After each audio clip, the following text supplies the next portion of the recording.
Hey everybody, welcome to this week's video announcements. I am here with one of my workmates, Hillary Troop, but Hillary does, you see her work every week. You see her announcements, you see the bulletin stuff, you see all of those, the website, all that stuff. That's all Hillary.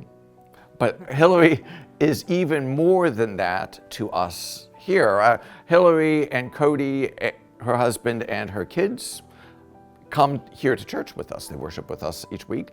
And we're here to talk about a program that Hillary is part of and her kids are part of. And you've heard about it here before, Catechesis of the Good Shepherd. And this has become a really important program to us in terms of our educational program for youth and for children. In fact, it's going to be expanding in the next year, and you're part of that. Yeah. Part of that. But your kids are in catechesis. Your little kids are in catechesis. Yeah, I would say they have done it for 3 years now, I think. I think Leon was 3 or 2 when it started, and now he's 5. Yeah. So they've been in it for a while. So they've been coming down here. Yeah. So if you come down here on a Wednesday afternoon, because the program does run on Wednesday afternoon. Sundays and Wednesdays. Sunday morning. If you come down here during what we might call Sunday school, although we don't use that language for this program, you'll see lined up of shoes. They're not here right now. They all took them home, thank goodness. But Hillary is going to be trained as one of our leaders, but also just to tell us a little bit about what goes on here.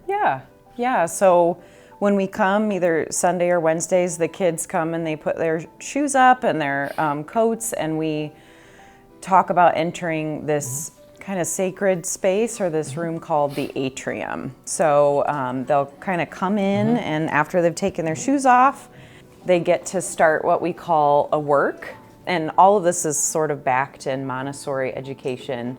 So a lot of my kids don't go to Montessori school, and so it's very different, but it's very much led by the child, which has been really cool to see. So there's works that are more specific to everyday life. So they've got a pouring work where they'll pour water back and forth in pitchers, and that teaches some hand-eye coordination, and they have some puzzles, and there's just different things to help them kind of use their fingers, use their hands, and they can come in and just get started, just do what they want to do. And most of the kids have taken to that really well, because they kind of get to pick.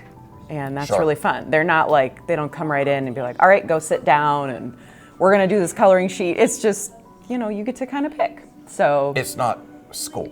Right. It's not, many of us probably go to a typical school where you go in and you sit down and you do your work and there's rules and a big schedule, but this is a lot more open for the child. And we also come in very quiet.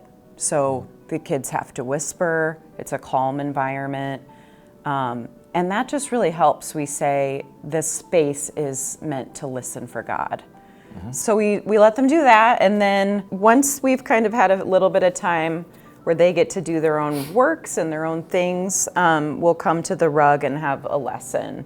And that usually ties into the verse of the week. There's actually one here, the Lord is my shepherd, I have everything I need. So we'll kind of talk about the Bible verse or the lesson. The kids will get to share if they've made any artwork.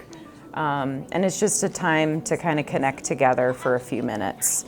And then whatever lesson was taught, then they can come back and do that lesson the next week on their own if they want to. And some of those lessons are actually over here. We've got, the birth of Jesus and presentation in the temple. And they get to take those out and kind of play with them and work with them. And there's a little booklet we can either read to them, or some of the kids that are older are reading them on their own, or even teaching the younger kids the lesson. I know Cal Lair, Maria's son, is so excited when he's learned a lesson. And his mom comes in and he's like, Mom, I gotta teach you this.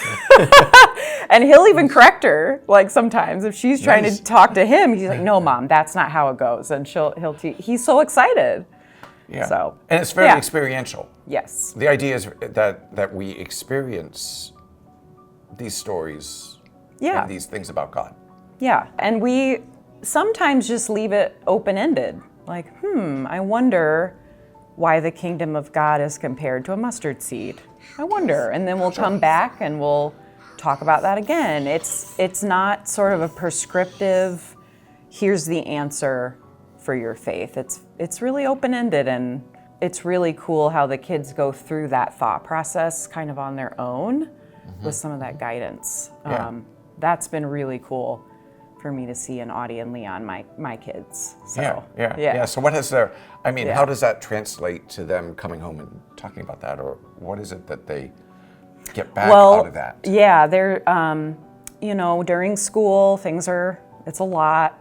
We're done with the day, and then we would come here on Wednesday nights to the program here, and they'd have a little more time to spend just kind of decompressing for their day. It's a calm space, and I would notice my daughter Audie would kind of go over to the altar that we have and just sit there. She'd ask someone to light the candle, and one time I went up to her and she's like, "Mommy, I'm praying. Can you give me some space?" I was like, what a great okay, thing. That's what a great awesome. Thing. I mean, but to pass that on to a 6-year-old in that sort of way, I need my space. This is my time for prayer. Whatever happened that day, the chaos of the day, she felt that calm peace to be able to come back and pray about it. And that's really awesome. That's really cool. One time, there's a lot of the works that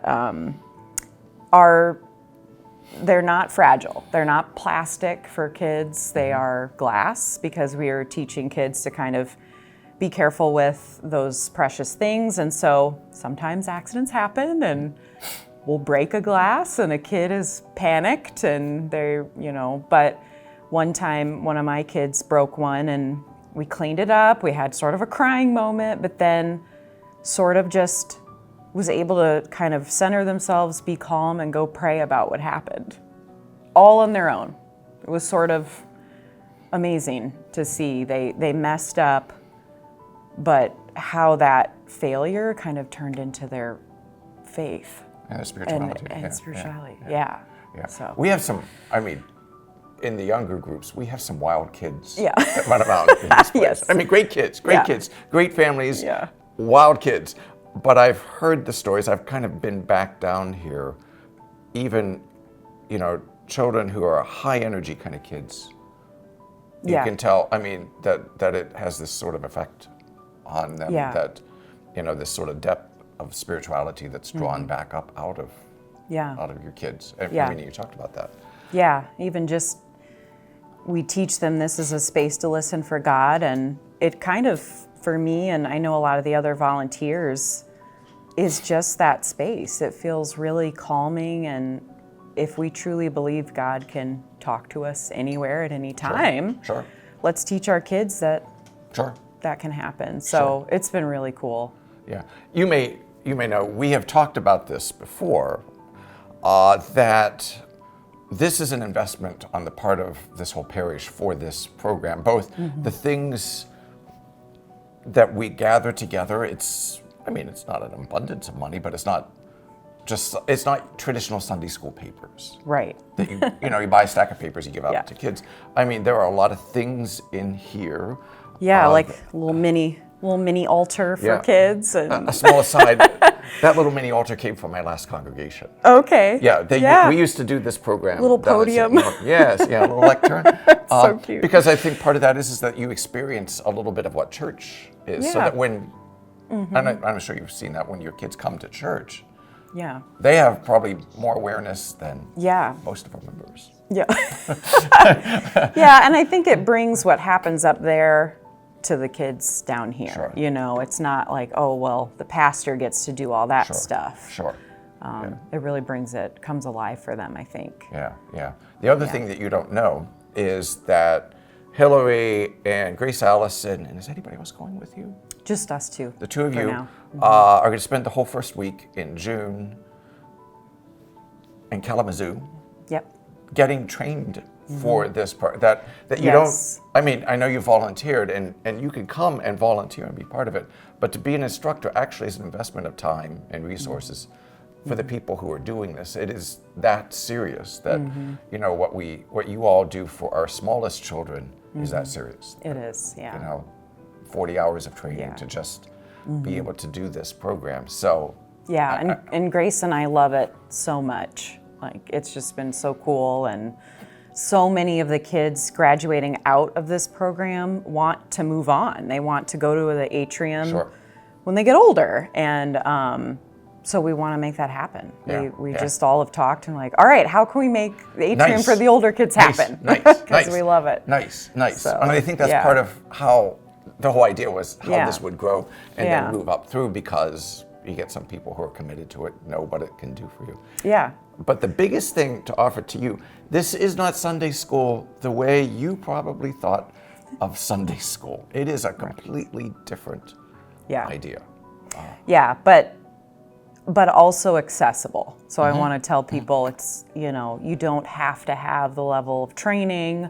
Sure. You can come and volunteer and give your time and energy for these kids. And it's in some ways been a little bit easier for me than the traditional Sunday school. Sure. Because traditional Sunday school is a bit chaotic. Kids are running around, things are happening. And so I think if you're thinking about volunteering or even sending your kids, I would say it is really a great environment. Nice. So. Well, thanks for your commitment. Thanks for your family being here. Thanks for your kids being here. It's been great. Thanks for being part of this, and thanks for going to training to help expand the program. Yeah, I'm very excited to see that happen. And we're excited to be able to share this with you. Come on down sometime when it's going on, or speak to Hillary on Sunday, speak to Megan Daring on Sunday, and hear what they're doing and hear a little bit more about what's happening here in your church for our youngest members. And we'll see you soon.